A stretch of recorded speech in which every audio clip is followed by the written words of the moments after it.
Hi everyone, thanks for joining us for Northern Ag TV. I'm Colton Young. U.S. Secretary of Agriculture Brooke Rollins announced that Tom Schultz will serve as the 21st Chief of U.S. Forest Service. Schultz previously served as the Vice President of Resources and Government Affairs at the Idaho Forest Group. Schultz also held leadership positions for 14 years in Montana's Department of Natural Resources and Conservation, where he managed the Trust Lands and Water Resources Division. Serving as the Forest Service Chief, Schultz will be responsible for managing 154 national forests, leading federal forest management, research and development, and wildland firefighting. And U.S. President Donald Trump announced that he does plan to move forward with tariffs on Canada and Mexico imported goods this week. Trump's executive order stated that the start date for the tariffs is March 4th. President Trump commented that we're on time with the tariffs, and it seems like that's moving along very rapidly. He stated that the U.S. has been mistreated badly by many countries, and the tariffs are going forward on time. In January, President Trump threatened a 25% tariff on all Canadian goods, with the exception of energy at 10%. The White House announced tariffs on steel and aluminum coming into the U.S. are set to take effect on March 12th. U.S. pork exports to Central America reached record high numbers in 2024, both in volume and value.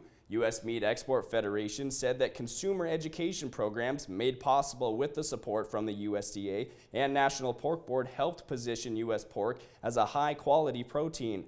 Pork exports had a record-setting year despite Panama implementing a cap on pork imports, which is inconsistent with obligations under the U.S.-Panama Trade Agreement.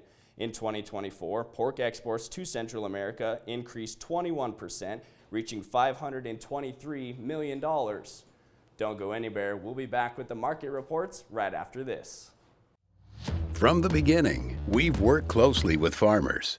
BNSF's ties to the agricultural community go back 175 years.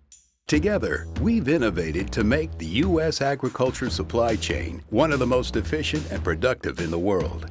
Our strong relationship powers BNSF still today and helps us move the nation like no one else can. At BNSF, we move the nation for you. Talking with someone that you know is stressed out, those are difficult things to approach, but if you're good friends with those people, reach out and say, I'm here to talk to you. We can find somewhere to get some assistance. It's hard to get involved, but at the same time, you want to just say, hey, there is help available. For more tips in dealing with stress in agriculture or for free counseling for egg producers, visit beyondtheweather.com. The cattle markets rallied back strong early last week, but had some technical pressure come on Friday. We did see the Ag Outlook Forum released from the USDA showing that the cow herd was down 1% and calf crop barely down from last year, indicating strong breeding stock and higher survival rates for calves. We did see cash bids about $2 lower than the previous week's averages. The feeder cattle and live cattle contracts did trade lower on Friday with little technical support in the markets, down near $2 in March and almost $3 in April.